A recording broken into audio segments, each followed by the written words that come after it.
Assalamualaikum warahmatullahi wabarakatuh. Apa kabar teman-teman? Mudah-mudahan sehat semua ya. Jasmani rohani dilancarkan segala urusan dan aktivitasnya, diberkahi segalanya. Amin ya rabbal alamin. Baik. Teman-teman, kita cek and recheck ya core mining, dimana core DAO ini banyak pergerakan-pergerakan yang tetap saya pantau ya, tetap saya perhatikan ada informasi apa dan bagaimana. Teman-teman juga bisa menyaksikan di Twitternya ya, di Twitter resminya, kemudian di Telegram banyak ya. Nah, untuk kali ini kita coba review dulu dari Telegram ya teman-teman ya. Nah ini teman-teman, kita lihat dari, coba kita cek dari tanggal 1 ya, 1 Maret ya. Ini pergerakannya seperti apa. Yang pertama, ini core DAO kan menginformasikan di Twitter ya, something big is coming, sesuatu yang besar akan datang gitu di sini. Jadi sesuatu yang besar itu apa, kita nggak tahu ya. Artinya memang di sini disebutkan ada S price ya, ada ya banyak lah, aja membangun daripada ekosistem core DAO itu sendiri. Kemudian masih tanggal 1 di sini Certik ya, dimana di sini artinya termasuk core DAO ini yang diinformasikan oleh Certik salah satu yang terbaik hasilnya, artinya begitu ya, project yang terbaik. Nah ini kemudian tanggal 1 itu masih, kemudian ini masih tanggal 1 juga. Di sini ada OKX ya, ini exchanger OKX Web3. Di sini happy to introduce ya, dengan senang hati memperkenalkan kepada Anda semua katanya, incredible finalist ya untuk ETH Denver. Nah ini kan kemarin core DAO mengunjungi ETH Denver. ETH Denver itu adalah salah satu acara ETH yang paling lama ya, paling tua lah bisa dikatakan demikian. Nah di mana di sana kumpul ya para kontributor daripada core DAO ya, di sana banyak. Nah ini untuk masih tanggal 1 nih kalau nggak salah ya, ini OKX Web3. Kemudian ini acaranya ETH Denver ya, kemudian masih tanggal 1 ini ya, masih tanggal 1 ya. Ini Oracle juga ya, dimana ini salah satu juga jembatan daripada transaksi untuk core DAO. Kemudian ini acara ETH Denver-nya, bahwa tim daripada core DAO mengunjungi acara ETH Denver untuk lebih meluaskan lagi ya, untuk lebih mempublish lagi tentang trilema di sana ya. Jadi para kontributor kumpul di sana dari seluruh dunia kontributornya. Nah ini sempat kalau nggak salah kemarin saya pernah informasiin atau enggak ya, ini ya lupa saya yang ETH Denver ini ya. Kemudian nah ini tanggal 2 Maretnya ya, tanggal 2 Maret di sini ada Switcherboard ya, di sini terintegrasi intinya. Di sini ada amanya, ada acara wawancaranya ya, tapi saya tempo hari nggak ikut kayaknya, dia bener nggak ikut untuk acara ini. Kemudian masih tanggal 2 ini ada informasi bahwa ada logo yang digunakan sementara itu tidak ya, running any validator core DAO please careful. Nah hati-hati katanya. Jadi ada yang mengatasnamakan yang menggunakan logo padahal itu bukan validator ya. Core DAO sendiri juga mencuitkan hati-hati katanya gitu ya. Oke, kemudian ini together the community is spreading the spirit the Satoshi, ini penyemangat saja. Kemudian ini tanggal 3 berarti ya, tanggal 3. Kemudian tanggal 4 itu ada cuitan lagi, security through Satoshi, security through centralized katanya ya. Jadi ini tentang keamanan, dimana Certik juga tadi yang di atas yang kita tahu sudah menginformasikan. Kemudian ini ada utilitas baru, yaitu namanya Ort ya, Ort Job ya. Ort Job ini sempat saya bahas kemarin ya, dan ini utilitas bagus teman-teman ya. Utilitas bagus asal kita mau rajin aja, asal kita mengerti cara menggunakan daripada pekerjaan melalui online. Ini merupakan sebuah peluang buat kita, dan ini bidangnya memang bukan bidang finance di bursa, tapi bukan model platform swap dan lain sebagainya. Ini adalah bentuk peluang untuk kita mendapatkan pekerjaan secara online ya, yang menggunakan Web3 dari blockchainnya core DAO teman-teman ya. Ini tanggal 5 ya, tanggal 5. Dan ini be sure follow core DAO Dev, dan ini memastikan dari core DAO informasi bahwa pastikan katanya teman-teman semua ya, para penambang core coin untuk mengikuti CoreDAO Dapps ya, atau pengembang daripada CoreDAO Twitternya ya. Itu tanggal berapa itu? Tanggal 6 ya. Tanggal 5 ya, berarti tanggal 5, tanggal 6, tanggal 7 ada lagi menginformasikan bahwa di sini terintegrasinya DeFi ya, yaitu Decentralized Finance ya, pada tanggal 7 Maret 2023. Nah, ini ada interviewnya di sini ya untuk DeFi. Kemudian di sini masih tanggal 7 ya, tanggal 7 menginformasikan bahwa CoreDAO Dapps join us for a community aman ya. Ada talk show-nya atau ada pembicaraannya tentang apa, tentang CoreDAO Dapps ya, itu tanggal 7. Kemudian tanggal 8 nah ada apa namanya, flexibility ya, atau bahasa ininya apa ya, pengungkit, artinya ada satu tuas secara digital, secara teknologi ya. Saya sih melihat, saya untuk masalah ini lebih kepada meningkatkan ya, tujuannya adalah targetnya sama, untuk meningkatkan value dari core itu sendiri. Coba kita lihat teman-teman ini ya. Oke, ini teman-teman ya, jadi sudah saya translate di sini yang 3 pengungkit jaringan inti ya. Apa maksudnya? Di sini kita belajar bersama ya. Saya juga artinya apa yang CoreDAO lakukan ini adalah hal baru juga buat kita ya, terutama buat saya banyak belajar juga dari CoreDAO. Nah, ini maksudnya apa, dan saya juga belum belum mengalami sebelumnya. Artinya ini adalah penjelasan sebuah teknologi yang dimiliki oleh CoreDAO, sebuah jalan ya, sebuah teknik secara teknologi, di mana tujuannya adalah tetap untuk betul-betul bisa memarkup atau menaikkan daripada value core itu sendiri, dan nantinya akan melangkahkan daripada koin itu sendiri. Coba kita pelajari sama-sama ya. Oke, core dirancang agar gesit dan berorientasi pada pengguna ya, mengingat banyaknya variabel yang berperan dalam pembentukan pasar awal. Penting untuk menyoroti 3 tuas atau saklar tertentu dalam desain. Nah, ada 3 tuas berarti ya. Anggaplah kita ngebayangkan ada 3 tuas nih. Nah, tuas apa aja nih? Yang pertama katanya. Nah, ini ada 3 tuas protokol ya.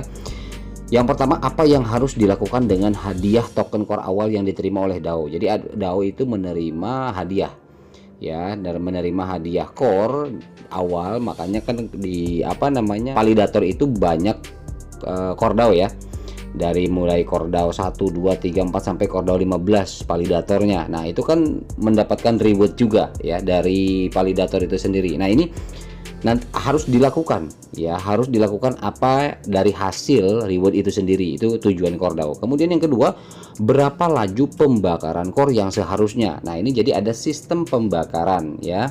Namun sistem pembakaran itu di pemanfaatannya seperti apa, itu CoreDAO yang punya teknik ya, CoreDAO yang punya cara ya. Kemudian yang ketiga, berapa jumlah token core yang harus didelegasikan Departemen Keuangan kepada validator gitu ya. Jadi berapa sebetulnya Departemen Keuangan internalnya CoreDAO kepada validator. Ketiga pengungkit ini saat ini beroperasi di bawah pengaturan default ya, namun dirancang dengan mempertimbangkan masa depan variabel untuk keputusan komunitas inti, artinya buat kita para penambang ya. Nah, ini yang pertama, mendaur ulang hadiah token awal, yaitu yang tadi ya, mendaur ulang hadiah token awal karena CoreDAO mendapatkan reward ya. Nah, rewardnya ini mau diapain katanya? Didaur ulang. Nah, daur ulang seperti apa? Orang saya juga nggak tahu nih. Makanya kita belajar ya. Beberapa hadiah validator awal didaur ulang menjadi alamat yang dikontrol DAO ya. Artinya mungkin alamat walletnya ada yang dijadikan sentral ya, alamat wallet CoreDAO di sini, dan itu dikontrol oleh CoreDAO ya. Hadiah validator genesis awal katanya. Hadiah staking dikirim ke alamat biaya default. Nah, hadiah validator DAO dikumpulkan ke alamat biaya terpisah. Ya, token core dalam jumlah terbatas saat ini 2 juta. Wow. Jadi token core dalam jumlah terbatas saat ini 2 juta. Saat ini dicadangkan di alamat biaya default sehingga dapat digunakan untuk berbagai mitra dan proyek ekosistem. Artinya saat ini kan 2 juta ya. Berarti berapa ya ini? Wow, luar biasa ya. Dicadangkan di alamat biaya default. Dicadangkan itu berarti disimpan ya teman-teman ya. 2 juta ini perkiraan 91 miliar ya. Ya, 91 miliar. Wow, luar biasa ya. Ini dicadangkan di dompet default ya. Alamat biaya default itu alamat dompet ya. Singkatnya, banyak hadiah token core awal saat ini berada di alamat DAO katanya ya, di alamat wallet DAO. Tuas dalam hal ini menentukan apa yang harus dilakukan dengan token core ini. Jadi dia harus menentukan ini untuk apa gitu ya. Jadi mungkin pembakaran itu sendiri tidak serta-merta dihanguskan mungkin ya. Jadi diakalin lagi gimana caranya gitu. Pengaturan defaultnya adalah mendaur ulangnya menjadi hadiah validator untuk memberi hadiah kepada mereka. Ini sebenarnya bahasa-bahasa teknik mereka sih. Agak ngejelimet juga sih memang memahaminya nih. Mengamankan jaringan inti, protokol core dirancang dengan fleksibilitas di mana komunitas dapat mengubah kebijakan ini dari pengaturan saat ini ya. Kemudian untuk mungkin membakar token ini ya, mendistribusikan ke pemegang core untuk menggunakannya untuk tujuan lain. Nah, di sini bahasanya membakar, tetapi hasil bakarannya itu didaur ulang gitu loh.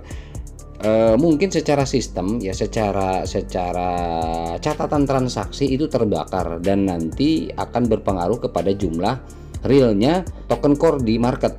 Tapi di belakang itu sisa hasil bakarannya itu didaur ulang oleh core DAO. Jadi itu akan dimanfaatkan untuk apa hasil daur ulangnya, seperti itu sepertinya sih ya. Oke lah. Kemudian yang kedua, tingkat pembakaran. Nah, seperti yang diilustrasikan dalam white paper, core dirancang sedemikian rupa sehingga persentase hadiah blok dan biaya transaksi dapat dibakar gitu. Jadi biaya transaksi kan kita 0,0 berapa, 0,0004 kali 2 kan kalau nggak salah. Kemudian ada yang ya tergantung sih, kan beda-beda tuh biaya transaksinya. Kalau semakin besar ya semakin, cuman minimal dari satu core itu kalau nggak salah 0,04 kali 2 ya teman-teman ya, kalau nggak salah seperti itu ya. Jadi artinya itu kan memanfaatkan daripada biaya transaksi itu sendiri di blockchainnya sendiri bagaimana nih gitu ya. Meningkatkan kelangkaan token core yang beredar, kayaknya sih seperti itu yang saya pahami teman-teman ya. Kalau teman-teman mau sharing ya monggo di kolom komentar ya. Ini kita juga belajar nih, saya juga belajar ini kan karena teknik ya, teknik daripada pengembang ya core DAO.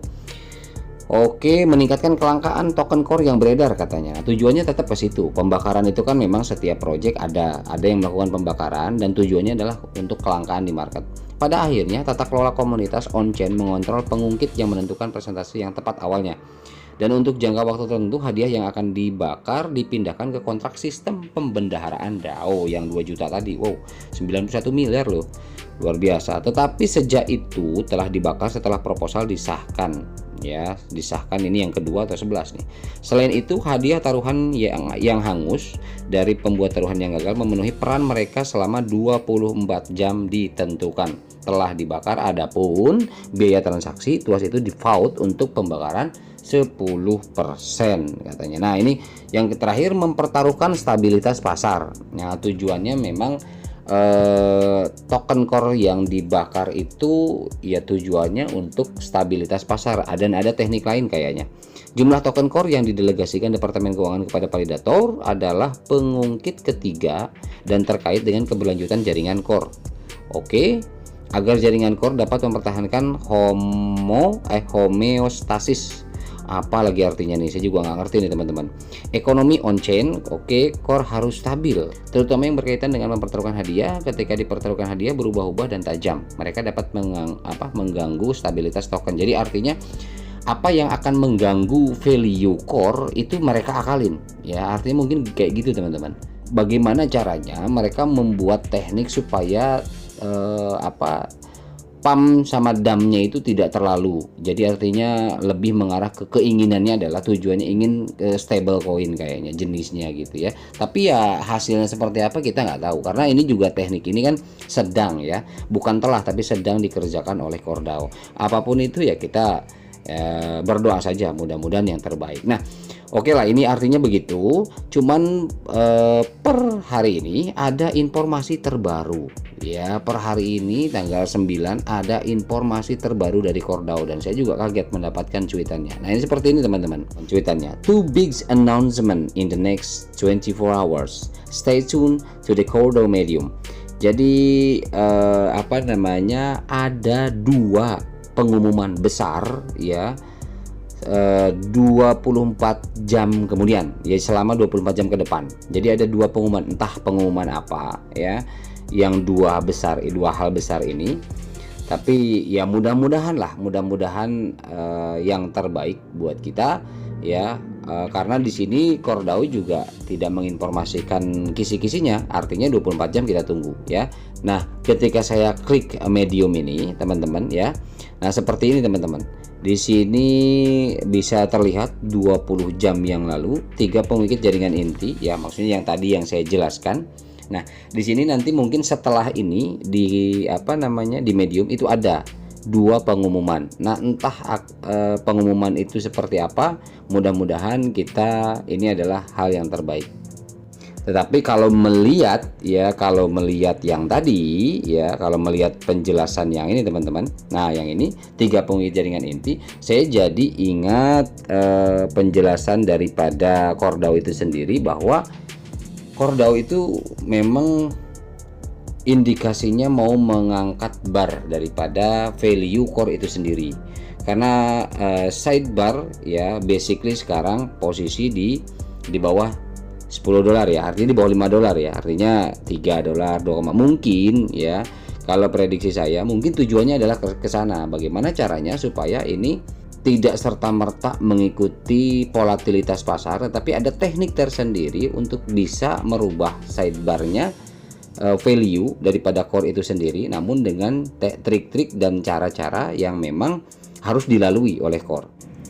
Oke teman-teman, kemudian ada informasi ya dari core DAO 4 jam yang lalu. Di sini ada S-Price ya, Crash 1 sama S-Price Crash 2. Ini yang pertama Bring Your Devi, kemudian yang kedua adalah Gaming One Core. Mungkin yang dimaksud tadi 1 kali 24 jam ya, akan ada 2 hal besar ya, informasi ada 2 hal besar mungkin ini ya, atau mungkin ini salah dibilang satu, bisa jadi ya, kita nggak tahu ya, tapi kita coba pelajarin aja. Yang penting intinya kalau saya mengajak teman-teman untuk ayo kita sama-sama mempelajari, belajar bagaimana pergerakan dari project core DAO ini, karena memang walau bagaimanapun ya, walaupun sudah mainnya, tetapi ada sebagian besar belum termigrasi koinnya. Artinya yang verifikasi kedua terakhir di aplikasi Satoshi-nya itu kan masih banyak teman-teman kita di luar sana yang belum ter-KYC yang kedua ya, KYC yang kedua yang terakhir ketika untuk mengklaim ya, untuk mengklaim hasil daripada penambangan core yang sebelum penambangan core itu ditutup. Oke, nah sekarang S-Price yang pertama ini kita coba buka medium teman-teman ya. Saya coba pakai buka karbon.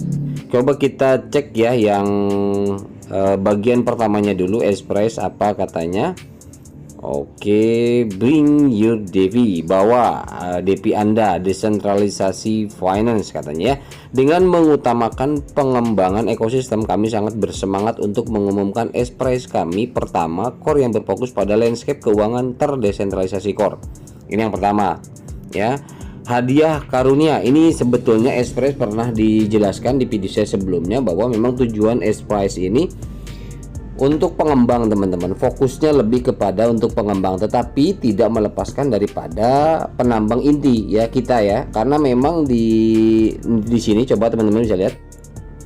Nah ini teman-teman bisa lihat di di aplikasinya masing-masing. Di sini ada core 1. Nah ini apa maksudnya core 1 kita nggak tahu, tetapi saya lebih condong ini adalah yang dimaksud mungkin S-Price, tapi yang pertama Devi-nya, karena Bring Your Devi ya, bawalah desentralisasi finance Anda. Nah mungkin ini yang untuk yang price satunya. Nah yang keduanya memang betul-betul fokus khusus untuk pengembang teman-teman. Nah coba kita kembali ya. Oke, nah ini kita lanjut yang pertama tadi ya, 4 kategori DP utama katanya. 1 desentralisasi exchanger ya, yang pertama pemenang 50.000. Wais, mantap ya, 50.000 US dollar ini ya. 2 sampai 25.000 dolar. Ketiga $10.000, keempat 4 sampai 20.000 dolar. Artinya mungkin di sini adalah pengembang yang sifatnya desentralisasi exchanger ya, seperti itu. Ketika memang nanti ada platform mungkin ya. Jadi ada platform yang platform exchanger yang betul-betul terdesentralisasi, tidak tersentralisasi, karena rata-rata kan exchanger itu CEX ya, sentralisasi exchanger ya. Jika memang masuk pada zona decentralized exchanger, platformnya itu akan mendapatkan seperti ini nanti dengan kriteria tertentu lah yang Kordao buat.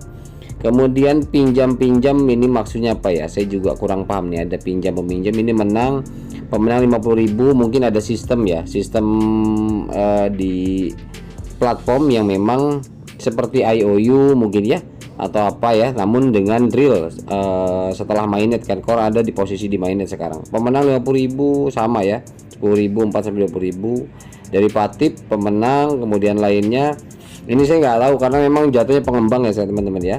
Oke ya, ini tantangannya yang ditawarkan kepada pengembang untuk pembuat platform DEX Decentralized Exchanger. Banyak ya cara menang, cara-caranya apa. Ini ada di TVL, nilai total terkunci harus berapa dolar, alamat aktif mingguannya ya. Ini banyak persyaratan-persyaratan yang harus terpenuhi oleh platform terdesentralisasi itu ya. Nah ini yang kedua ya, yang kedua S-Prize 2 Gaming, ini kayaknya untuk pengembang game ya. Jadi yang pertama ini yang berhubungan dengan finance, kemudian yang kedua ini yang berhubungan dengan game ya. Sepertinya isinya sih sama ya, nggak lebih daripada penjelasan. Nah bener kan, ini pemenang juga ya. Kemudian background challenge-nya apa aja, NFT, play, banyak ya. Nah ini snapshotnya juga dibagi 3, jadi sama seperti yang pertama tadi. S-Prize ini seperti yang di awal diinformasikan bahwa memang difokuskan kepada pengembang ya gitu. Namun yang DP yang pertama tadi ada kontribusinya dengan tidak melepas daripada penambang inti, karena memang tadi yang di platform apa Satoshi ya, di aplikasi Satoshi kita itu ada core 1.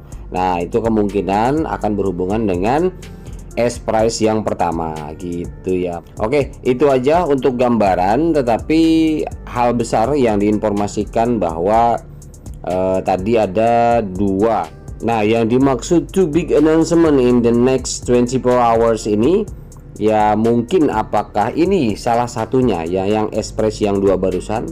Nah yang keduanya entah apa, atau mungkin itu dua-duanya.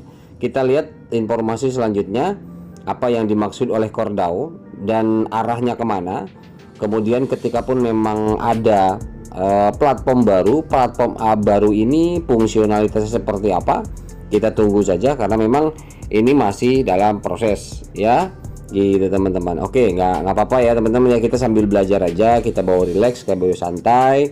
Mudah-mudahan semua yang dilakukan Kordao utamanya adalah untuk membantu daripada value core itu sendiri ya. Oke, itu aja teman-teman untuk gambaran ya. Mudah-mudahan ini bermanfaat dan mudah-mudahan menambah daripada wawasan kita belajar dari Kordao, kemudian menambah juga keyakinan kita bahwa memang ini adalah peluang ya. Koin core ini adalah peluang ke depan, dimana bagi teman-teman yang punya aset lebih bisa berinvestasi di core coin ya, atau mungkin teman-teman yang pada jago trading ya silahkan. Namun ya tetap saya selalu himbau ke teman-teman, harap lakukan dengan baik diornya. Itu aja ya. Oke, terima kasih teman-teman. Wabillahi taufiq wal hidayah. Wassalamualaikum warahmatullahi wabarakatuh.